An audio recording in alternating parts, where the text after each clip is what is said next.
Good morning students. हम लोग मनु के इंटर स्टेट रिलेशंस को देखने जा रहे हैं। कल हम लोगों ने इंटर स्टेट रिलेशंस का थ्योरेटिकल एस्पेक्ट का एक महत्वपूर्ण पहलू जो 6 टाइप्स ऑफ फॉरेन पॉलिसी है उसको देखा था, जिसको हम षड्गुण्य सिद्धांत के नाम से भी जानते हैं। आज हम लोग लेने जा रहे हैं उसके प्रैक्टिकल डायमेंशन को, उसके व्यावहारिक पहलू को। तो यहाँ पर मनु ने इंटर स्टेट रिलेशंस के व्यावहारिक पहलू को निर्धारित करने के लिए, संचालित करने के लिए जो तक प्रक्रियाएं, जो संस्थाएं बताई हैं वो इस प्रकार से हैं। इसमें सबसे पहले तो दूत व्यवस्था के ऊपर जोर दिया गया है। मनु का ये कहना है कि किसी भी एक राजा का या राज्य का अपने पड़ोसी राजाओं के साथ और अन्य जो राज्य हैं उनके साथ मैत्रीपूर्ण संबंध, अमैत्रीपूर्ण संबंध, इन सबके संबंधों का मूल आधार दूत ही होता है।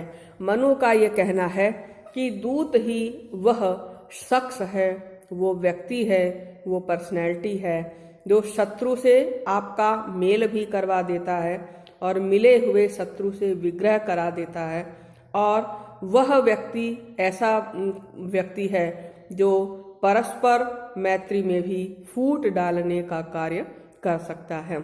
मीन्स कि राज्यों के बीच संबंधों का जो मूल आधार है वो दूत के द्वारा संपादित किए जाने वाले कार्य ही होते हैं, जिसको हम ये कह सकते हैं कि दूत की भूमिका किस प्रकार है इन इंटर स्टेट रिलेशंस को डिटरमाइन करने में, निर्धारित करने में।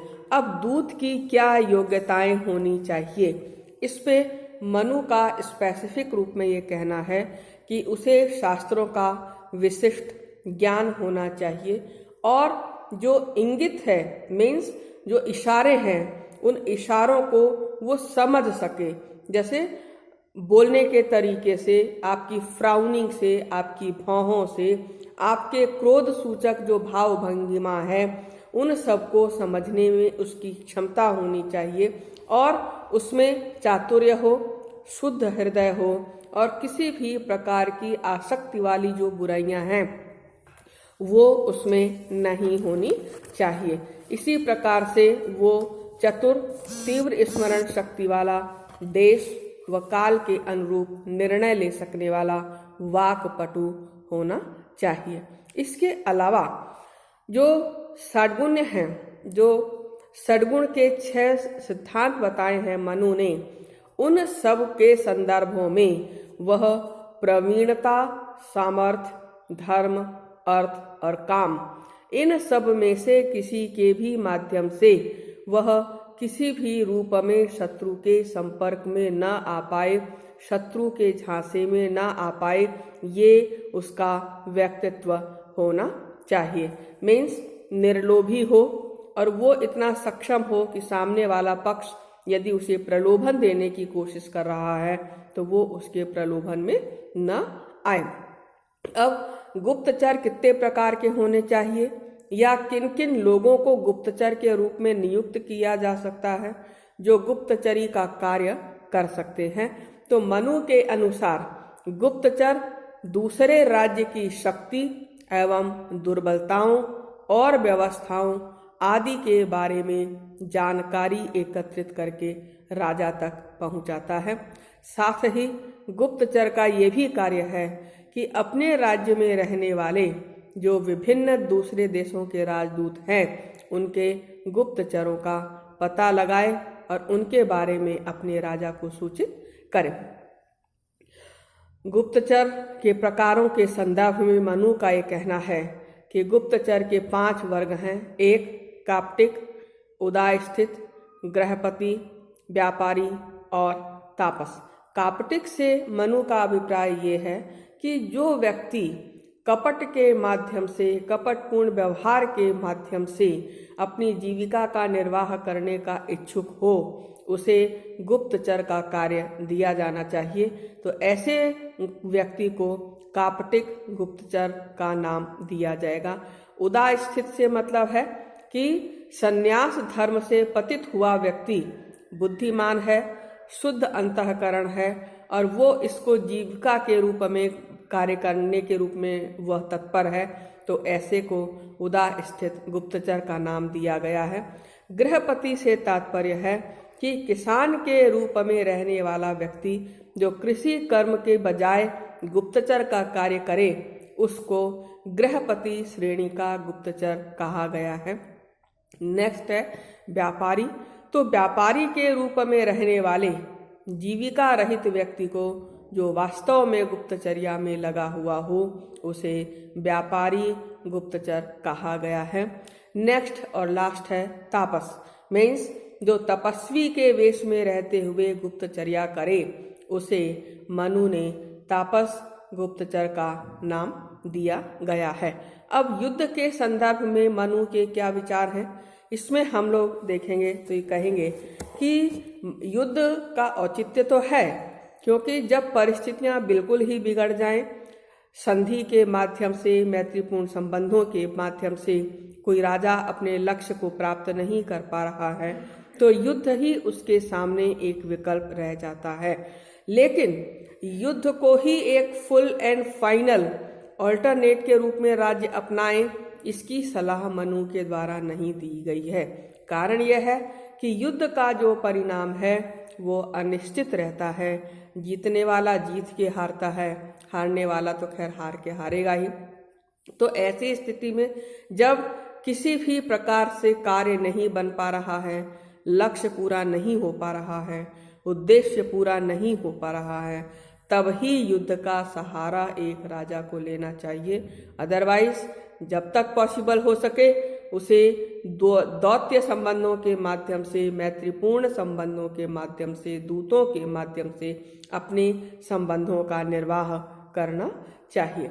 अब युद्ध के प्रकार के संबंध में मनु का ये कहना है कि युद्ध दो प्रकार के होते हैं, एक धर्म युद्ध, दूसरा है कूट युद्ध। धर्म युद्ध से तात्पर्य यह है कि नैतिकता से जुड़े हुए जितने भी एस्पेक्ट हैं, उनका पालन करते हुए जब युद्ध किया जाता है तो उसे धर्म युद्ध का नाम दिया गया है। अब नैतिकता वाले कौन से नियम हैं, जैसे सपोज करिए सोए हुए व्यक्ति को नहीं मारना चाहिए, असैनिकों से युद्ध नहीं करना चाहिए, या किसी योद्धा ने आपके यहाँ पे शरण लिया है उसके ऊपर प्रहार नहीं करना चाहिए। मीन्स ह्यूमैनिटी से जुड़े हुए जो पहलू हैं उन्हें यदि पालन करते हुए युद्ध किया जाता है तो उसे धर्म युद्ध का नाम दिया गया है। दूसरा है कूट युद्ध। मीन्स जिन युद्धों में नैतिक नियमों की अवहेलना की जाती है, मनु ने उसे कूट युद्ध का नाम दिया है। इसमें कौन कौन से स्टेप्स वो लिए जाते हैं, वो ये है कि शत्रु को पीड़ित करने के लिए उसकी घेराबंदी करना, चारों तरफ घेरा डालना, या उसका जो चारा है, भूसा है, अन्न है, घास है, जल है, ईंधन है, इन सब को यदि नष्ट कर दिया जाता है तो वो कूट युद्ध की श्रेणी में आएगा।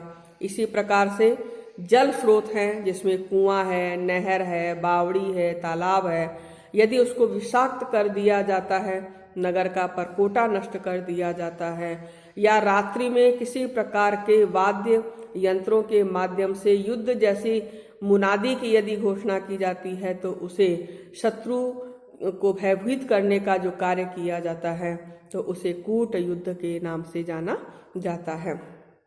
इसी प्रकार से शत्रु पक्ष के जो सेनापति हैं, मंत्री हैं, उनको लालच देकर के अपने पक्ष में करना और शत्रु के द्वारा किए जा रहे कार्यों को गुप्त ढंग से ज्ञान प्राप्त किया जाना, इन सबको कूट युद्ध का नाम दिया गया है।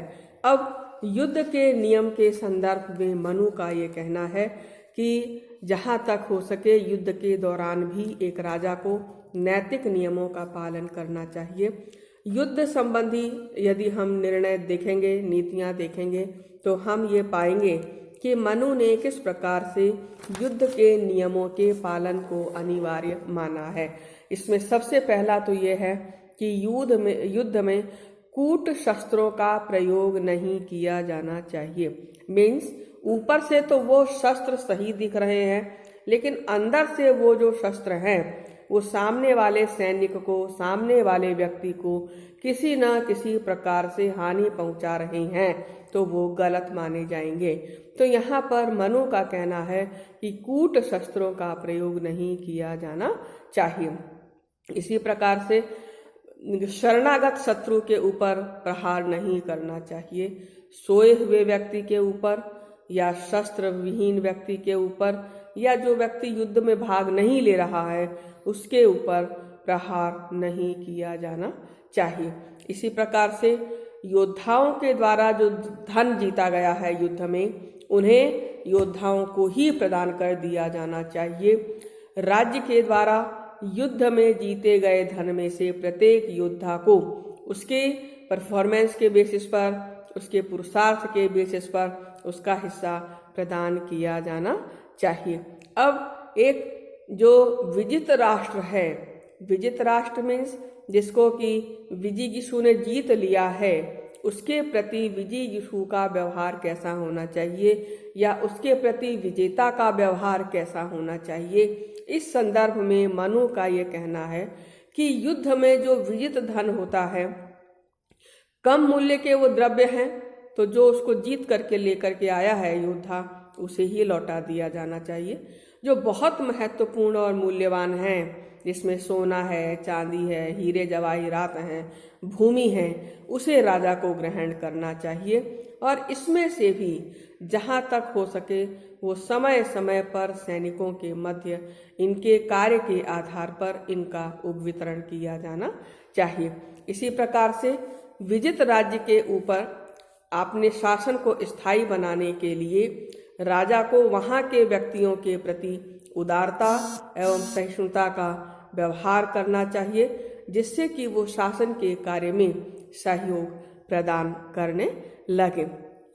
इसी प्रकार से मनु स्मृति में मनु ये सुझाव दे रहे हैं कि विजय लाभ के उपरांत जो प्राप्त की गई वस्तुएं हैं उनका कुछ हिस्सा तो देवताओं को समर्पित कर दिया जाना चाहिए, कुछ हिस्सा ब्राह्मणों को दे देना चाहिए, और फिर राज्य में इस बात की मुनादी करवा दी जानी चाहिए, घोषणा करवाई जानी चाहिए, विज्ञापन दिया जाना चाहिए कि युद्ध में जिन व्यक्तियों ने उसके प्रति विरोध का आचरण किया है उसे अभय दान प्रदान किया जाता है, अतः वे निर्भय होकर अपने कार्य कर सकते हैं। तो मनु ने विजित राज्य के प्रशासन हेतु राज्य के प्रमुख व्यक्तियों की इच्छा जान करके पूर्व शासक के वंश के ही किसी व्यक्ति को वहां पर राजा नियुक्त कर दिया जाना चाहिए। यहाँ ये सुझाव है विजेता राजा को कि विजित राज्य के साथ कुछ शर्तों का निर्धारण कर लें, जिनका विजित राष्ट्र के द्वारा पालन किया जाना जरूरी है। इसी प्रकार से राजा को ये परामर्श भी दिया गया है कि वह विजित राष्ट्र के निवासियों के धार्मिक कार्यों में हस्तक्षेप न करे और नवनियुक्त राजा को रत्नाभूषण दे करके सम्मानित करे। तो इस प्रकार से जो इंटर स्टेट रिलेशंस है, जो परराष्ट्र संबंध है, उसके संदर्भ में मनु ने सैद्धांतिक व व्यावहारिक दोनों पहलू अपनाते हुए एक सुगठित इंटर स्टेट रिलेशंस को अपनाने की, उसकी नीति को अपनाने की उसने सलाह विजिगीषु को दी है। Thank you.